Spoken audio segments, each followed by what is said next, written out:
Good evening, and welcome to another edition of Fantasy Blitz Football. I am your host, Scott Cole. Just me running solo tonight, part of the Rocky Mountain Sports Report coverage. We are looking at all things fantasy football related with the Week 5 recap and a look ahead at Week 6 and what that has in store for us as well. If we go ahead and take a look at things, Week 5 was just another phenomenal week of football. I know a lot of people may watch or not watch depending on, preferences or whatnot. But if you're not watching, you're missing out. But if you're tuning into the show, then you obviously watch some fantasy football, watching football for fantasy purposes or whatever else. Thursday night matchup had the Los Angeles Chargers heading up to Seattle. Russell Wilson goes down with a nasty hand injury, and Geno Smith, who's been in the league for 9 years, comes in and takes over for him and is going to look like he's going to be the guy in charge up there in Seattle for a while, as Russell Wilson, I believe, is slated to be out anywhere from 6 to 8 weeks as he had surgery on his hand to repair the damage that happened from hitting a helmet. This happens a lot with quarterbacks in the NFL. They throw the ball, defenders are rushing in, and as you come through on your release, you're hitting your hand on the top of the helmet there. Before we get any further into our show, let's give a shout out to Willow Seasonings and Blends, a Colorado veteran-owned company that produces amazing rubs and seasonings for all your favorite foods, such as steaks, chicken wings, pork shoulders, corn on the cob, bell peppers, and much, much more. From their feisty lime fajita seasoning, their high-elevation salt, pepper, and garlic dry rub, which I did try on some steaks earlier this week, Sunday actually, their sweet heat barbecue seasoning, and their sweet smoke barbecue seasoning. These amazing products will bring a game day impact to anything you want to grill or cook. Don't take my word for it. Get your own taste buds in on the action today and check out Willow Seasonings website for retail locations or to order online at willowseasonings.com. But Thursday's game was great. LA gets out of Seattle with a 26-17 win, improves to 4-1 on the season. Still chasing the Arizona Cardinals, who improved to 5-0. We'll jump in on them a little bit later. Number of other things that happened. The Bucs cruised over the Miami. The Bills deliver another crushing defeat to the Kansas City Chiefs at Arrowhead Stadium. This was another team that had yet to be the Kansas City Chiefs, led by Patrick Mahomes, and have done so now. The Baltimore Ravens mounted that massive comeback last night against the Indianapolis Colts at home in Baltimore. The New York Giants are losing players left and right. That happened again with Dallas. They lost at least 3 players. Saquon Barkley's out with a ankle sprain. Daniel Jones is in concussion protocol with a concussion. And Sterling Shepard's out. Kenny Galladay's out. Even their rookie who came in and played for them last night. Let me look him up here real quick. Kadarius Toney is questionable this week after he suffered a small injury of his own. So a lot going on right there, a lot to digest right there, and the Cardinals remaining undefeated. We'll dive into all of that and more here in our Week 5 recap, Week 6 look ahead to next week. Let's dive into this real quick, though. There were some massive fantasy stars for the Chargers and Ravens. If you went into Sunday afternoon, needing a huge boost in order to come back in your game, you found it if you had Justin Herbert, Mike Williams, or Austin Eckler. Specifically, Justin Herbert and Mike Williams, as those two were just on the same page almost the entire game, up until probably the last 7-8 minutes of the game. And then Justin Herbert started utilizing other players to get into a scoring position. Austin Eckler, I have Austin Eckler in a couple of my leagues, and did me really well. And so did Justin Herbert, who I have on a couple of leagues. But I lost my matchup to one of our fellow RMSR team members, Caleb Smith, because he had Mike Williams, and the combination of Latavius Murray, Mark Andrews, and Justin Tucker couldn't pull it off for me on on Monday night. All I needed in that last overtime drive was I was down, I think it was 6 points. I was down 6 points to wrap things up, or 6.5 points, basically. All I needed was a Mark Andrews or Latavius Murray reception for the touchdown in overtime to win the game and to win my fantasy matchup. But that didn't happen, as he threw to I believe Marquise Brown there for the overtime win. So I didn't win that one, but I did go 2 for 2 in my fantasy leagues. The Mike Williams, I was an idiot. I set Mac Williams over A.J. Brown. That's my bad. Shouldn't have done it. I should trust the Chargers more and what they got going on. They're rolling. And I paid for it because I lost by like 50-something points as Mark Andrews went off for my opponent in the K&K versus RMSR league, where I currently sit 0-5. So if you guys tuned in for all that stuff earlier in the year, I'm currently on the hot seat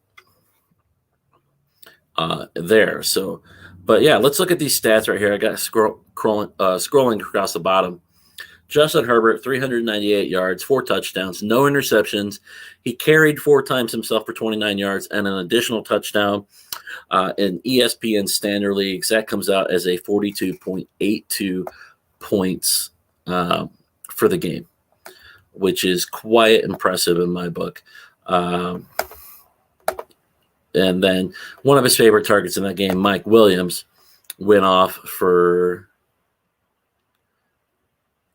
quite a bit as well, as he had 8 receptions, only 8 receptions for 165 yards, 2 touchdowns, 36.5 points right there.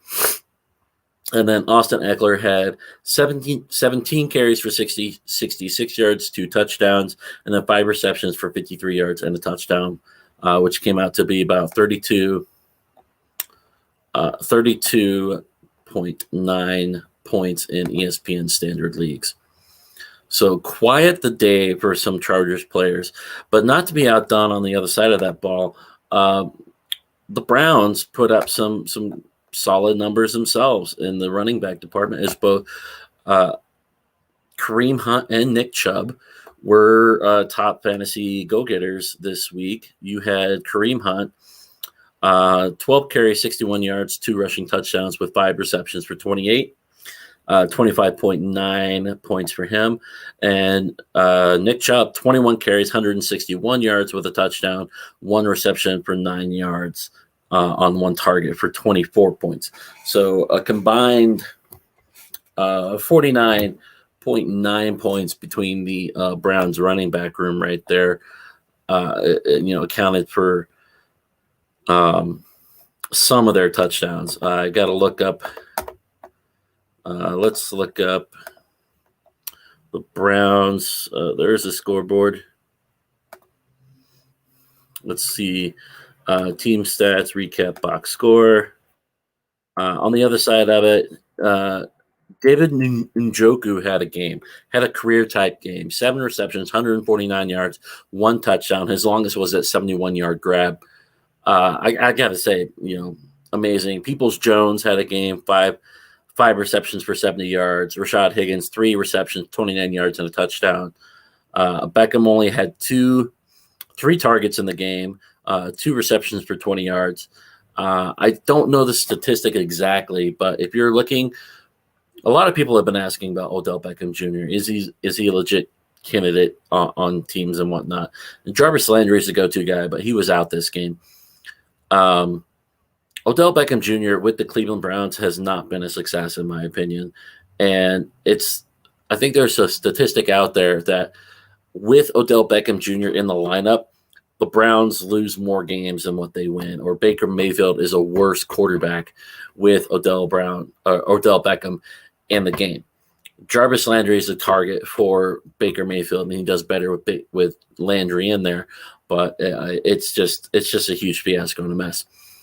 One of the other games that was fun to watch was Lamar Jackson and the Baltimore Ravens coming back from an incredible deficit last night on Monday Night Football, and just giving one of the most massive blows to a football team that you could possibly ask for.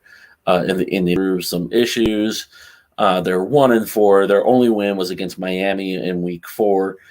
Week 5, they drop a heartbreaker as the Baltimore Ravens come back and score 22 unanswered points. In that run, I watched only the fourth quarter, only the last bit of the third quarter and into the fourth. Lamar Jackson, 442 yards, 4 touchdowns, no interceptions, career high on passing yards, had 14 carries for 62 yards.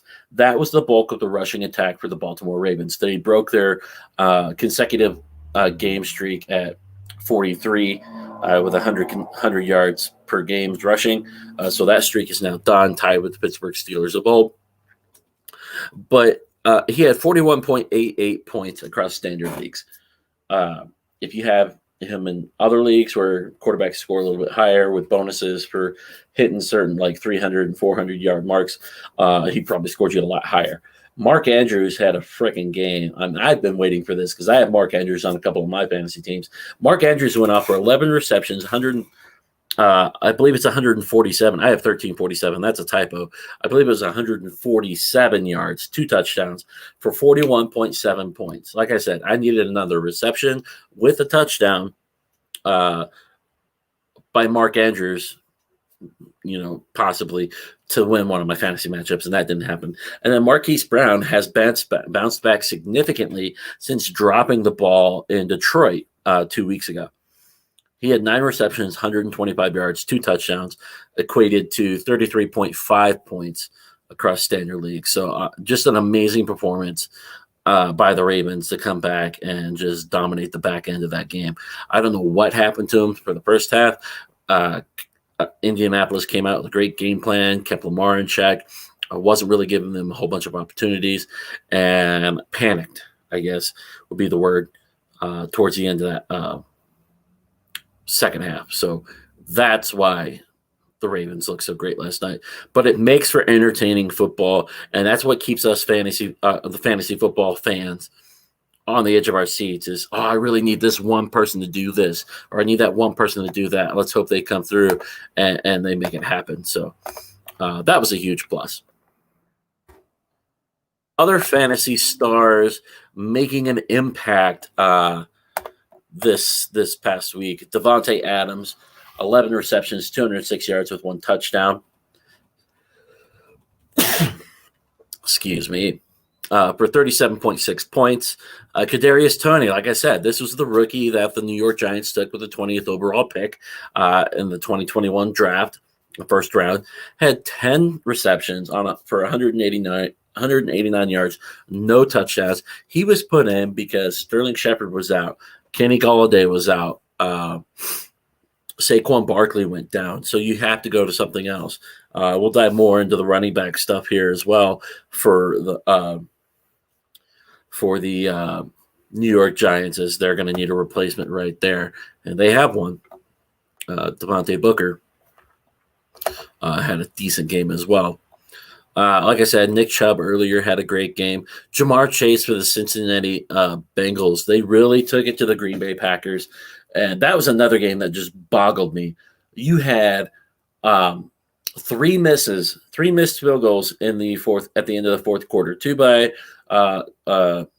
Mason Crosby for the Green Bay Packers to potentially win the game.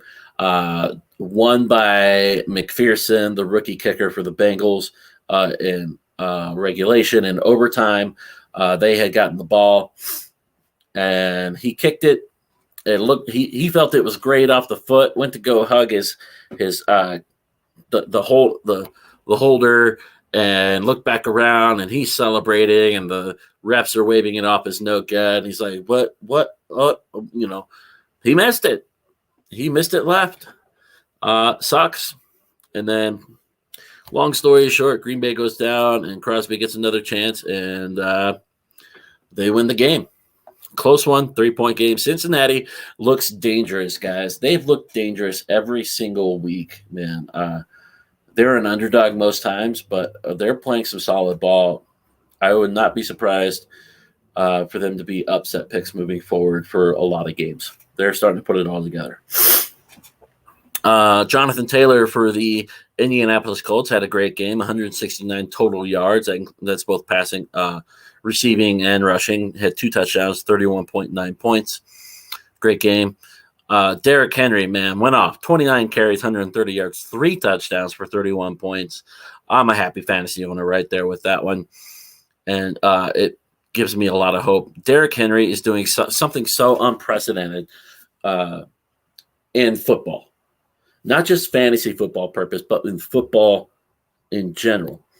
He had over 2,000 rush yards last year. He was the rushing champ last year, and he is on pace to do that again. Let's see if I can pull up Mr.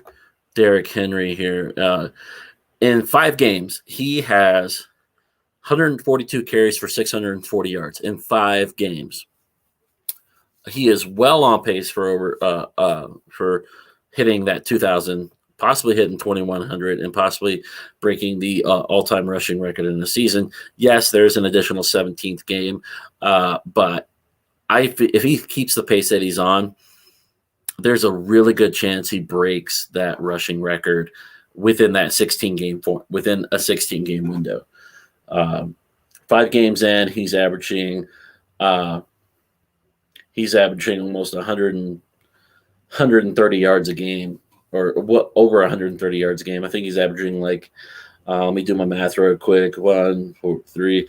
Yeah, 134 yards per game is what he's averaging right now, and that's about the clip you need for a 21:05 to tie that mark, or 21:15, whichever it is.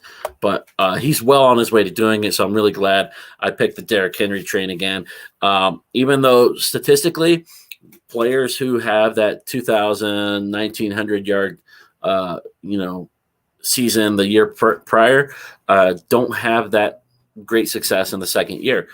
So Derrick Henry is doing something unprecedented for a running back, especially with how long he's been in the league. So I'm really happy to see it happening, and I look forward to seeing him keeping that going. There is a bit of some injury news going around in the NFL world, and that does directly impact fantasy football. I'll scroll some of the ones across the bottom that we've seen. Like I said, Russell Wilson's out. He had surgery on his finger. He's got it all wrapped up and everything. So I believe his timetable for being out is 6 to 8 weeks. I would love your input on it if you're listening or watching the show.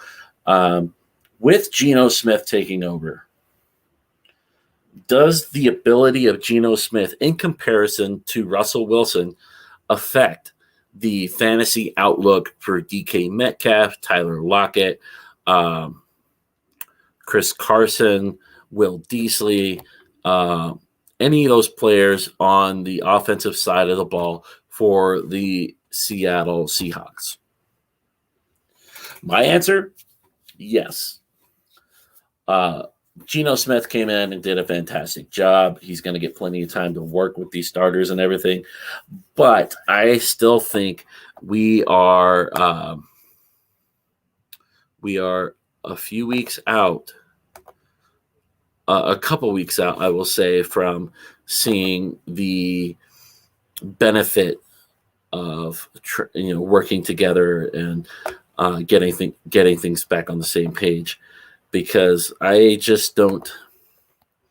I'm not a big fan of Geno Smith. I saw him at West Virginia back when he was still the Big East and everything. And he's been in the league for 9 years now as a backup. He hasn't won a starting job outright. So it remains to be seen what they can do. Here's the schedule for the Seattle Seahawks in the coming weeks. This Sunday, October 17th, they are going to Pittsburgh to play the Pittsburgh Steelers. Should be a winnable game in their favor, but with only a week worth of training and not playing, even though they're going to have time to sit down and play, I feel like Ben is starting to find what his limitations are as a quarterback, and is getting the ball to players that can shine. This is going to be a toss-up game either way, as Pittsburgh Steelers lost Juju Smith-Schuster to a shoulder injury, and Smith-Schuster is going to be out for the rest of the season as he gets that repaired here in the coming days. So week 7, in the Monday night game, they play the Saints. And then on Halloween, Sunday, October 31st, they play Jacksonville before week 9 bye. So for Seattle, the schedule's favoring them in the next 3 weeks to kind of get things on the right page. They can afford a few mistakes and everything else like that. I just wouldn't expect Metcalf and Lockett to have the explosive performances that they normally have. I think Metcalf will shine brighter than what Lockett does in the coming weeks. Maybe the Halloween game or that first game in November for the Seahawks against Green Bay, you'll see Lockett back to his usual form, being that explosive type player and that big downfield threat once Geno Smith gets that level of comfort with him. But I think for now, the rushing game has to improve for Seattle, and Metcalf is going to be the heavier target load over the next at least the next 2 weeks for sure. So to answer my question, no, I don't think Geno Smith is gonna be an improvement. I do think Metcalf and Lockett will struggle a little bit, but are they still starter relevant? Metcalf, maybe he'll probably get a higher volume of targets, which means more reception. So PPR leagues, he might still be a good flex play. If you have a better person to put in your starter position, I would definitely move Metcalf down to a flex play consideration just because of the quarterback situation. Clyde Edwards-Helaire goes down with an MCL sprain. He was put on the IR earlier today. He will most likely miss at least the next 3 weeks. And Kansas City lost a player that they probably didn't want to lose in losing Clyde Edwards-Helaire. So we'll see how that goes. Their next, they don't have a bye until week 12. The next 3 games that Clyde Edwards-Helaire is supposed to miss will be against the Washington football team, the Tennessee Titans, and the New York Giants at Arrowhead Stadium. This game, Sunday night, between the Buffalo Bills and the Kansas City Chiefs, watching it, I watch it from beginning to end. Buffalo came out with a goal, with an idea that we're going to come in here and we're going to dominate. And they did that from beginning to end. Their first drive was a touchdown. They got the ball, and they just went for it. With good pace, solid pace, kept the Chiefs in check, limited the Chiefs to only 20 points, which I believe is the lowest total so far for the Chiefs. I'm double checking it. Yeah, that's their lowest total so far. They scored 29 against Cleveland, and in their win, lost Baltimore 36-35, lost to Los Angeles 30-24, beat Philly 42-30, and then lost to the Buffalo Bills 38-20, which to me means that Buffalo Bills defense is kind of yeah, for sure. Kenny chimes in. Hey, Scott, I don't know if I'm sold on adding Darrell Williams. I believe it's for Kansas City, and McKinnon may take points and split time there. Yeah, definitely for sure. They're going to have to figure something out for sure. They did just sign Elijah McGuire to their practice squad. So if Clyde Edwards-Helaire is supposed to miss any time, and this next week against Washington, one of those 2 guys doesn't work out, I would expect to see Elijah McGuire get the call up and get an opportunity to challenge Williams and McKinnon for some carries against Tennessee or New York. So, but I think without a solid run game for the Kansas City Chiefs, they're looking at an uphill battle in their next couple games against Washington and Tennessee. You got to have a solid running back to kind of take some of the pressure off of those that offensive line for blitz packages and stuff like that. So I see that happening a lot, and I expect to see Mahomes try to pick up some of that load and carry it for himself too, and they'll probably do him in just a little bit. Who knows? Saquon Barkley last night stepped on one of the Dallas Cowboys players' foot, pure accidental and whatnot, but he rolled that ankle pretty good. It's sprained really well. I've heard reports that he is wearing a boot and using crutches. He is doubtful and might miss several weeks again. So in his place, you have, I believe, they are looking at going with Devontae Booker. I believe that is who is up on the depth chart there. Devontae Booker and Gary Brightwell. Booker may come in and actually do them pretty well. Let's see if I can find what Booker did in relief. Devontae Booker came in relief, 16 carries, 42 yards, a touchdown, three receptions for 16 yards, and one touchdown. Devontae Booker, I feel, is going to be an immediate impact for the New York Giants. And looking at the schedule they have ahead, they have the Rams, Panthers, and the Chiefs in the next 3 weeks, and then the Raiders in week 7 before they hit, or week 9 before they hit their bye week in week 10. But I feel as long as Barkley is out and Devontae Booker is in, Devontae Booker gives you a solid running back to replace Saquon Barkley. For those of you who are losing Saquon Barkley again to another injury, look into adding Devontae Booker if you can. Kenny talked about it last week, is finding handcuffs for running backs who are injury prone, and it's proven to be well worth it. If you're one of those few fantasy owners that go both Nick Chubb and Kareem Hunt for the Cleveland Browns, I hate you, because I don't, and I haven't just Nick Chubb. So I lost 24 points to Kareem Hunt, and he continues to do it week in and week out. So definitely something to consider right there is Devontae Booker. I would pick him up if I could. Daniel Jones is in concussion protocol.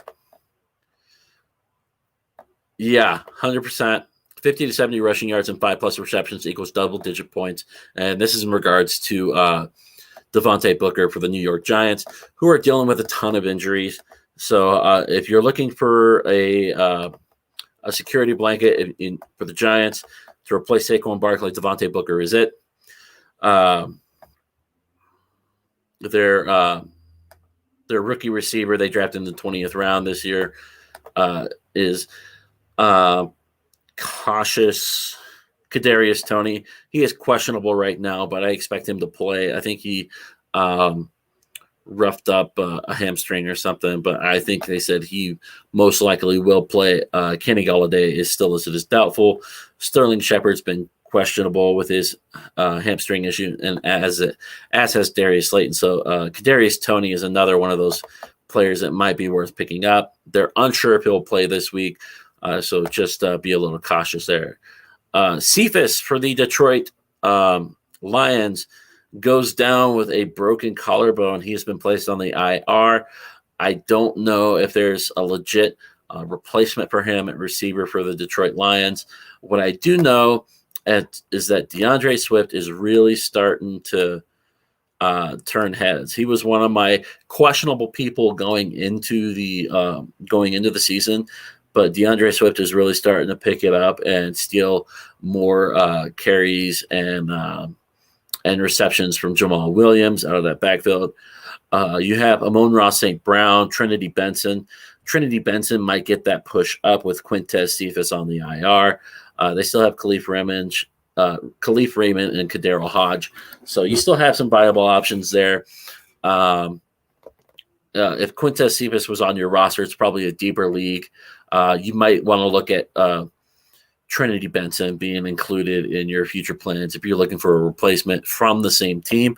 Otherwise, I would look at other available receivers on other teams with a more consistent offense, I would say. Detroit's had its own issues and gotten in their own way with red zone issues. So I would personally potentially look elsewhere. Dallas Goedert is in COVID precautions. He is vaccinated. He just needs to 2 negative tests with at least 24 hours apart. He is asymptomatic, so news should come out by Friday if he's available for the Eagles moving forward. If he isn't, then Zach Ertz gets more attention, and I would definitely start him as the Eagles are they utilize their tight ends fairly well. I like what they do with them, so I would definitely start them there. Why can't I find the Eagles? Huh? There they are. Sorry, I was looking in the wrong spot. Okay, let's see. Did this just die? Yeah, I think it just died.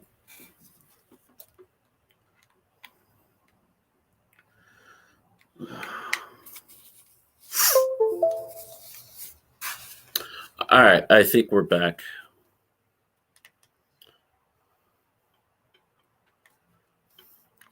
All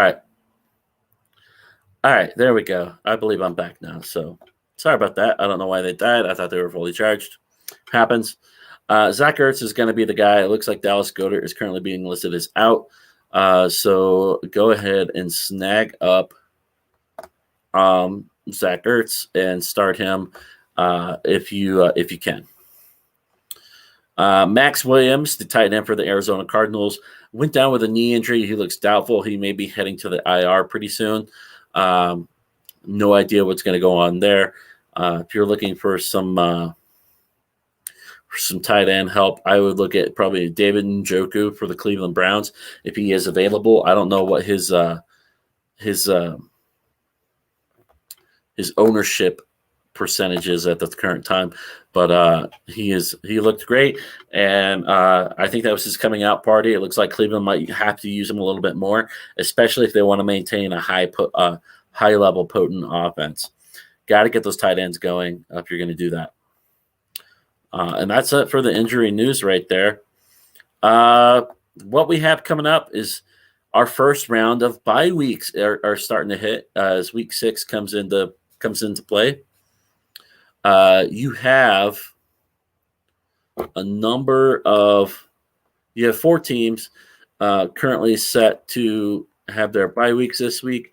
That is the Atlanta Falcons, the New Orleans Saints, the New York Jets, and the San Francisco 49ers. We're not really missing anything as from a fantasy perspective on those teams. Cordero Patterson being probably the most prominent one for the Falcons. The Falcons really need this. It gives some players some time to rest. I know they were missing Calvin Ridley, Russell Gage. So with those two players missing, so it gives them an opportunity to kind of reset and get ready for the coming weeks, as their schedule tends to. It looks like it's a mixed bag. Bye week this week, then they host. They're at Miami, then they host the Carolina Panthers, who should have Stephon Gilmore in their secondary this upcoming week. Then they go to play the New Orleans Saints, which is a potentially winnable game, and then at Dallas Cowboys. So lots of potential there, but they need all their players to be healthy. So this gives them that opportunity to do so. As for the New Orleans Saints, Taysom Williams went down with a concussion. He's currently in concussion protocol, so this bye week gives him that extra time to get back and get ready if he's and to work on clearing those concussion protocols. Took a pretty nasty hit.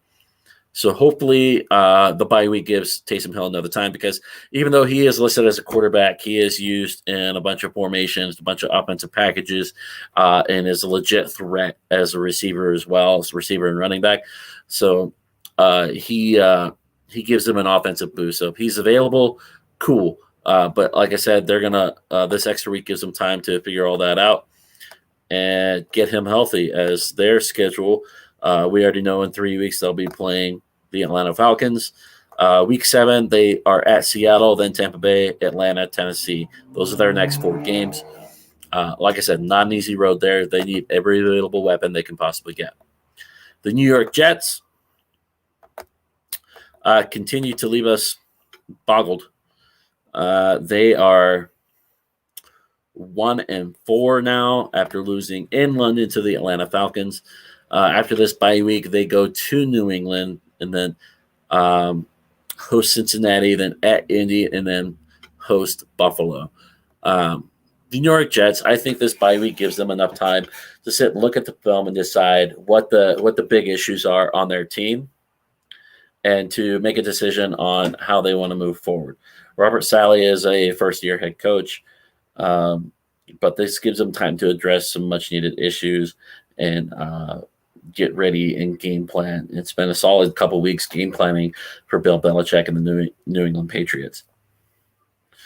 San Francisco 49ers are nursing a number of injuries, specifically in their running back room. So this gives them time to heal. George Kittle, I believe, is also nursing some rib injuries. So this gives him time to catch up and get back into game shape. Their next 4 games are Indianapolis, Chicago, Arizona, Los Angeles Rams. Not an easy slate of games there. They are the only team they lost first time they lost in week 5 last week or this past week to Arizona. So they'll play Arizona again in 3 weeks. So hopefully we'll see what happens there. Kenny, the Jets are on a bye for the next 12 weeks. No one, in my opinion, trusting each week. I'm kind of in agreement there. You can't really trust anybody from the New York Jets. I keep trying. I keep thinking Jamison Crowder or Corey Davis, they're going to have a good week. The issue for them is quarterback play. If the quarterback's not getting you if the quarterback's struggling to get the ball out, nobody's going to do well. And that's the issue with the New York Jets right now. So yeah, they're on a permanent bye. They're looking at another top 5 pick, possibly number 1 overall pick, but that depends on the Jaguars actually winning a game. If the Jags don't win a game, it'll be them. All right. Usually I have somebody to do this with me, but we are just flying through our content tonight, which is all good. It happens from time to time. It is what it is. Live shows and podcasts don't always have a co-host. It's nice when it does because I get a little feedback and occasionally a little argument when I bring up my point versus somebody else's point. But hey, it happens. We'll just keep cruising right here. But before we get into our Week 6 pick'em and fantasy stars per game, how about a little shout out to another one of our sponsors? In the Crease live show and podcast is brought to you, or not in the Crease. This is the other thing. Fantasy Blitz is also brought to you in part by Chavez Customs LLC, located right here in Denver, Colorado.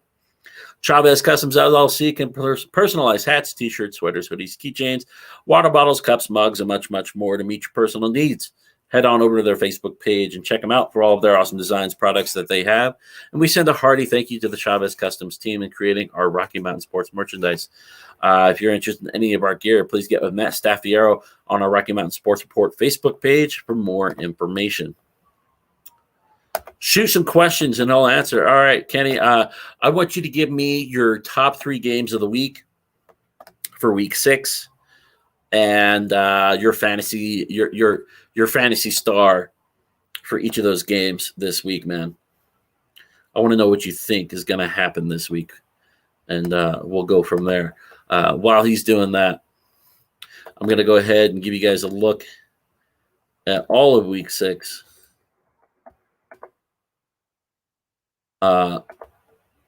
And give you my thoughts as well. We'll start with Thursday night's game. The Tampa Bay Buccaneers travel to Philadelphia to take on the Philadelphia Eagles. Jalen Hurts is starting to look more and more like he's getting comfortable in that offense and is enjoying it. The current line is -7 for Tampa Bay. Over-under is 52.5. Even though Tom Brady, at the age of 44, 45, whatever he is right now, is nursing a thumb injury because he again smacked his thumb on a helmet. You could see him if you watch the game icing it. He stuck his whole hand into a bucket of ice, just one of those giant Gatorade 5-gallon tubs, and it just filled with ice water, and he had his hand shoved down in it. It was towards the end of the game. He's nursing a thumb injury, but he says he'll be ready to go on a short week. I have Tampa Bay winning this game. And depending on how their defense does, it may look similar to what the Kansas City-Philadelphia game did a couple weeks ago. 42-30 type score. So I would take the over on this one at 52.5. Tampa Bay, the -7 is pretty generous, but the way they've been tearing up teams and the way they're starting to gel, I would probably take Tampa -7 as well. My fantasy star in this one again, I have to go with Tom Brady. Even nursing a thumb injury, I think he has every ability to adapt and overcome and lead this Tampa Bay team. I mean, he threw 2 touchdown passes to Antonio Brown, who looks like he's a freaking 23-year-old, running and just going downfield. I mean, it was crazy the amount of speed he got.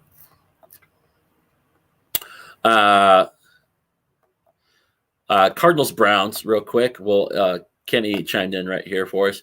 He's got the Cardinals heading on the road to the Cleveland Browns. Browns are 3-2, 2-0 at home by the way, and the Cardinals are 5-0, 3-0 on the road. So this is a battle of undefeated on the road and home. He's got the Browns pulling off the upset, but it being a high scoring affair, and Nick Chubb having a breakout fantasy performance this week. Not that Chubb hasn't had a bad fantasy week. I think a couple weeks ago he did, but he's doing pretty well. But I like that kind of pick. I like that pick right there. Cardinals, Browns. He's got Browns pulling off the upset. Browns are actually favored in this one, so not much of an upset. They're -2.5 at home. So just the home field advantage favor there. Over under on that is 49.5 if you're a betting person. I would honestly take the Cardinals on that. I think the Cardinals sit and they look at the game film from this past week where they struggled to move the ball. They won 17-10. And look at it and go, you know what? We can't let this happen again. What was the issue? How do we fix it? And they are going to actually absolutely decimate the Browns. J.J. Watt, he's up there. He's a savvy veteran, with the Cardinals. I think he gets a chance to try to keep the run game in check for the Cardinals against the Browns, and the Browns can't respond. That's my thought. That's my personal pick there. Yeah, Chiefs versus the Washington football team. That Washington football team hasn't really had many answers for their defense, man. I agree here. Chiefs and Mahomes breakout performers in this game. They really need to get something together. Tyreek Hill is nursing a small injury, but I don't think that'll keep him back. But they really need to get Travis Kelce going again. And Mahomes needs to pick it up. They're 2-3 right now, which is not somewhere the Chiefs are familiar with under the Mahomes regime. So I expect them to bounce back big in this one. Here's a game barn burner for you. Sunday, October 17th, 7:30 a.m. in London at Tottenham Hotspur Stadium. The Miami Dolphins and the Jacksonville Jaguars. Or should we just call them, the London whatevers, as their owner is looking to move them to England. Here's your home team, London. The Jacksonville Jaguars are coming to town. They're 0-5. I don't know how you guys feel about that. But they take on the 1-4 hapless Miami Dolphins, who currently have a quarterback issue. Who's going to be quarterback for them? Is it going to be Jacoby Brissett, who's dealing with an injury right now and is questionable? Or will it be Tua Tagovailoa, who's scheduled to come back after nursing a rib injury for the last 3 weeks? Either way, Miami is favored in this game, -3.5. The over-under is set at 47. I doubt we get to 47 points between these two teams. I see this being a low-scoring affair, unless actually the Jaguars have kind of pulled it out here and there. So who knows what's going to happen in this game? But this is going to be a wild one. I know I'll be up at 7:30 a.m. to watch it. I don't know about you guys, but it might be a weird one. But football's football, in my opinion. I enjoy watching it, regardless. Battle of the AFC or NFC North. Sorry, almost misspoke. The Green Bay Packers head on the road to take on the Chicago Bears. We're heading down to what many call just heading south. That's all we're doing is we're heading south. Packers coming off of that wild overtime win, field goal by Mason Crosby after missing it twice in regulation against the Chicago Bears, the famous double doink from, I believe that was 2018. This one looks to be a pretty interesting game. Justin Fields looks like this is his job to lose now in Chicago, and I think Matt Nagy has no choice but to let him continue to play. So we'll see how that one goes. And but I feel like the Packers are going to do well in this one. Oh, going back to the Dolphins Jags, who I think is going to have the big fantasy impact? I think Devontae Parker is going to come out and surprise a lot of people. I think he didn't play this past week with an injury issue, but I think he bounces back this week and does well if he's able to play. As for Packers Bears, Devontae Adams continues to perform lights out. I think it's going to be his game. The running game is not going to be all that special this week for the Packers or the Bears. So I expect Devontae Adams to really shine here. Ford Field, Detroit, Michigan, 11 a.m. start time. Yeah, that's going to be another fun game, Kenny, and I'll get to that one here in just a second after I get to this Bengals-Lions talk. Bengals are 3-2, going on the road to take on the Detroit Lions, who are 0-5. Unfortunately, the Lions are going to lose another game. As this Bengals team, it looks legit. I mean, if you look at the teams that they have played in the past few weeks, it's just amazing. Let me pull it up real quick. I got to get to the team page and pull up the Cincinnati Bengals, because what they've been able to do against the teams they played is just phenomenal. Week 1, they won on the road 27-24 against the Minnesota Vikings. Then they go on the road to Chicago and lose 20-17 against Andy Dalton and the Bears. This was Andy Dalton at the time who was running that team. So, grain of salt. Then they go to Pittsburgh, another division game, and beat the Steelers 24-10. It wasn't even close. Cincinnati owned that game from the beginning.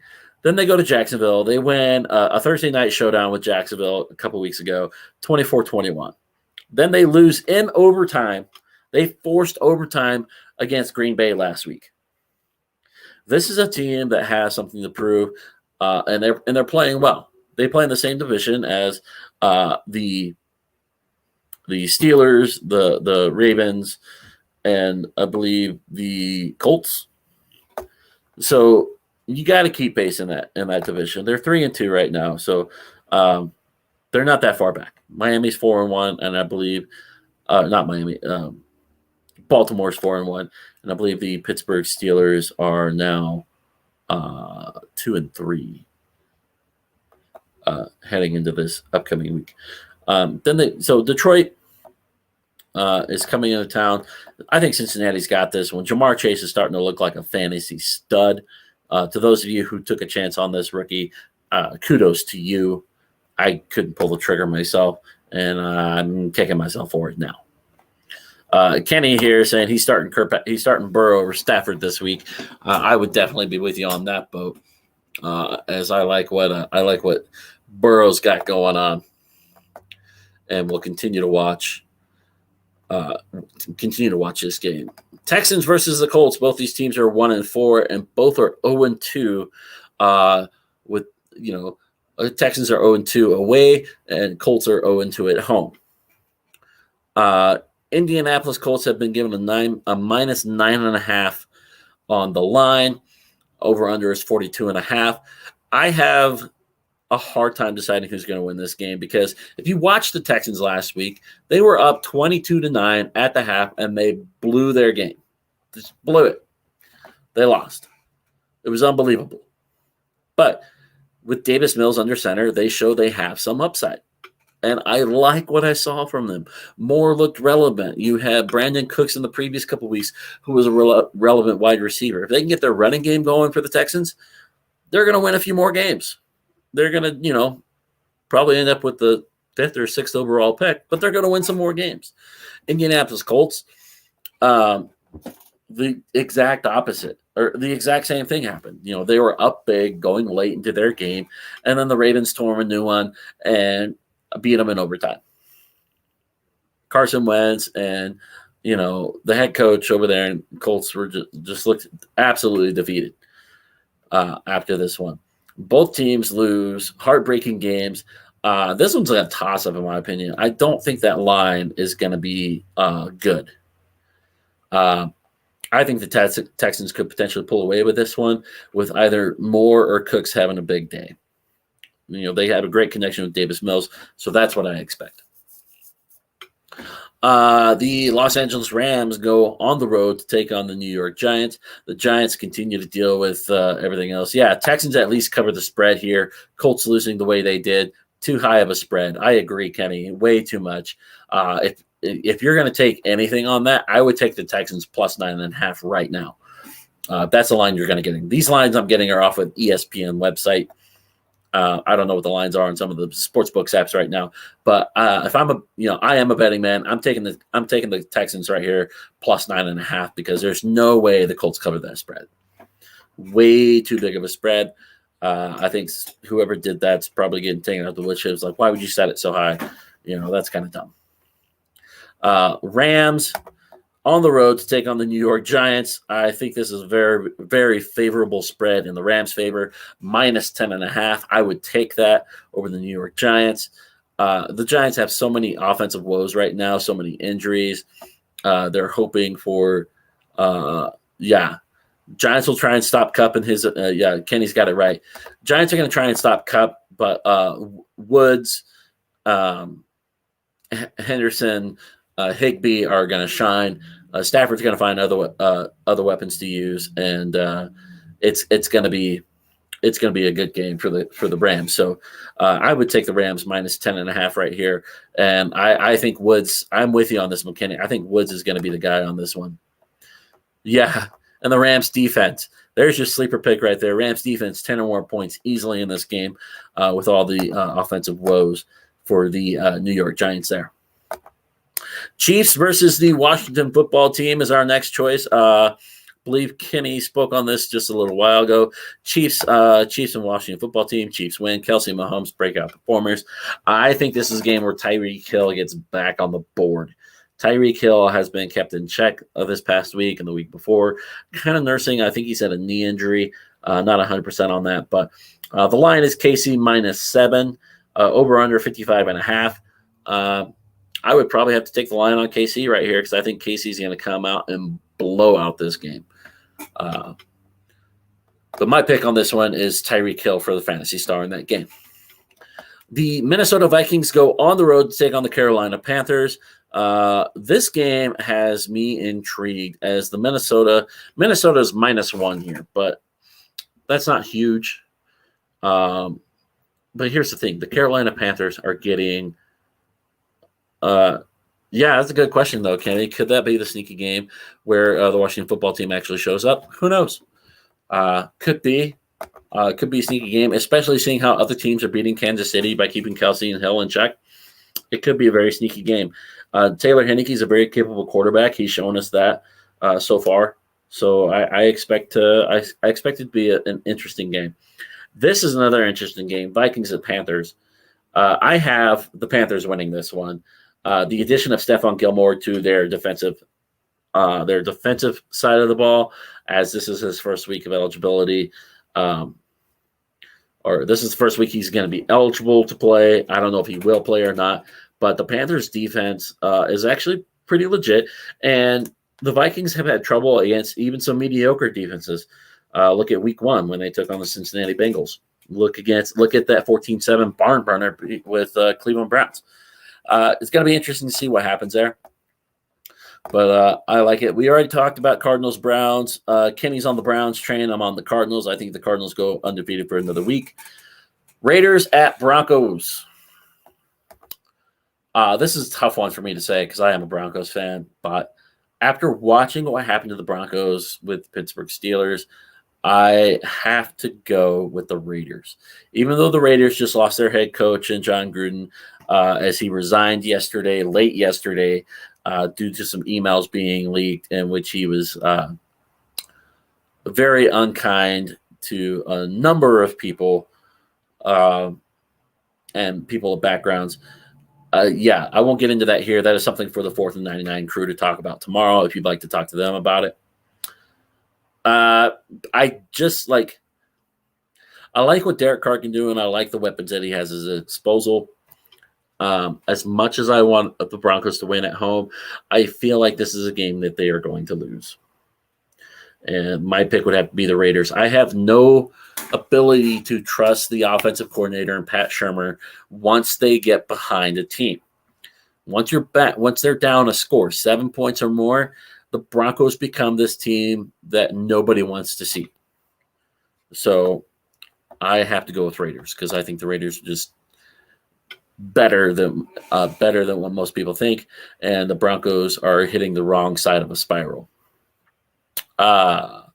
Cowboys at Patriots. Dak Prescott is looking phenomenal. Ezekiel Elliott's finally starting to hit his stride, continues to be in stride. This is a runaway game for the Cowboys. Cowboys are favored -4, 50.5 on the over/under. I would take the Dallas line -4 here. I think Ezekiel Elliott has another big day, but I think Amari Cooper has the bigger day in this one.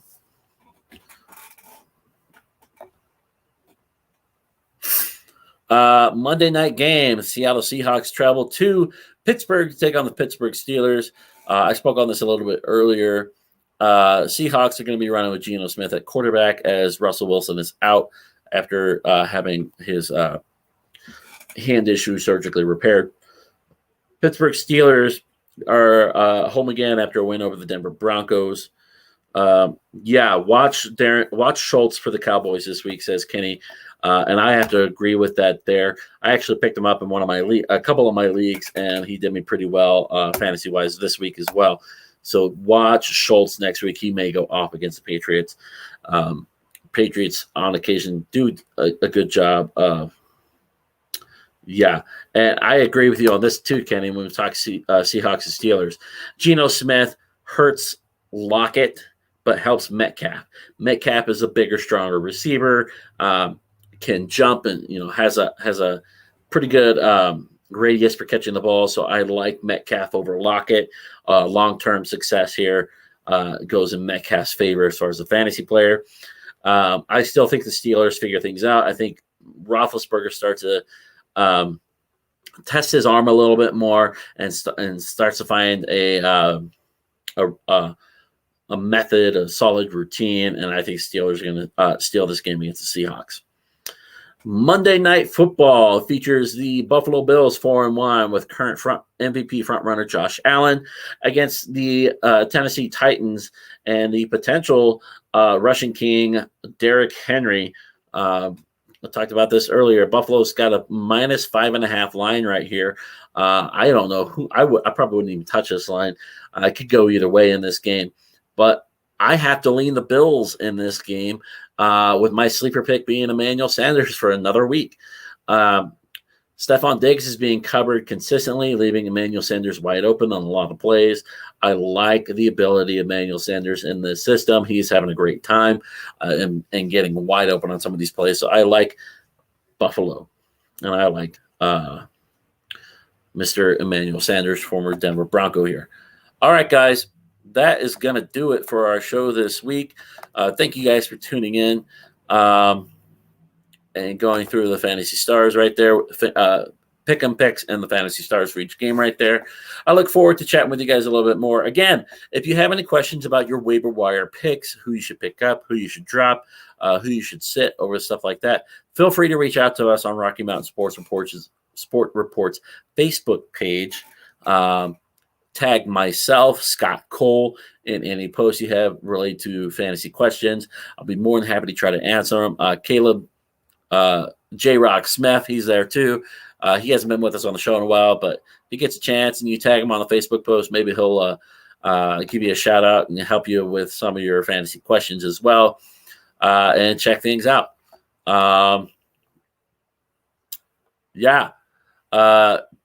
Kenny right here with one more for the Saints. Marquez Callaway with Michael Thomas coming back.